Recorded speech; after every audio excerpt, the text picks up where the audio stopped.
கலை வந்து அம்மா, அக்கா, குடும்பம் எல்லாரும் இருந்தும் இத்தனை நாள் நீங்க தான் இப்போ 1 வருஷமா காப்பாத்தியிருக்கீங்க. ஆனாலும் மனைவி, பிள்ளைங்க கூட சேர்ந்தது சந்தோஷமான ஒரு விஷயம் தான். சரி அவங்க நல்லா இருக்கணும் இல்லையா? ஃபைனலி அதுதான் வேணும். பட் ஸ்டேஜ்ல வந்து அனாதைன்னு சொன்ன ஒரு வார்த்தைக்காக தான் நீங்க இப்போ இங்க வந்து இன்டர்வியூ குடுக்குறீங்களா? இல்ல உங்களோட நோக்கம் என்ன? என் நோக்கம் என்னன்னா, இப்போ அவங்க என்னைய கேட்டு செஞ்சாலும், கேட்காம செஞ்சாலும், எதுவா இருந்தாலும் அவன் பிக் பாஸ்குள்ள போயிட்டியான் அப்படின்றக்காக வந்தால, அதே மாரி இந்த பேர் புகழோடே வச்சு நீங்க குடும்பம் குடித்தனமா நல்லா இருங்க. மீண்டும் பிரியாதீங்க. இவங்க மீண்டும் மீண்டும் சண்டை போட்டுக்கிட்டு, ஒண்ணு சேர்ந்துக்கிட்டு, அதுக்கப்புறம் உள்ள வந்துக்கிட்டு, அப்புறம் வெளியே போயிட்டு, இது பூரா நம்மள வந்து எல்லாரையும் முட்டாளாக்குற மாரி எனக்கு தெரியுது. இவங்க மீடியா பக்கம் வர வர எங்களுக்கு அசிங்கமாகுது. இவங்க இப்போ சண்டை போட்டு சேர்ந்துனாலும் மீடியாவில் போயிடுறாங்க, சண்டை போட்டாலும் போடுறாங்க, சேர்ந்தாலும் மீடியாவுக்கு போயிடுறாங்க. அப்போ இது நாங்கள் என்னம்மா பதில் சொல்கிறது?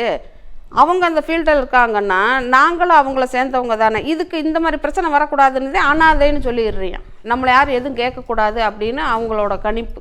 அனாதை இல்லை, அனாதை ஹாஸ்டலில் மட்டும்தான் படித்தான். அம்மாவுக்கு நாங்கள் மொத்தம் 4 பேர், 3 அக்கா, ஒரு தம்பி. கலை தான் கடைசி பையன், நான் 3வது பொண்ணு. ஸோ அனாதை இல்லை. பணம் இருந்தால் ஒரு மாதிரி, பணம் இல்லைன்னா ஒரு மாதிரி. எங்களால் அப்படி ஹிப்போக்ரிட்டாக நடிக்க முடியாது.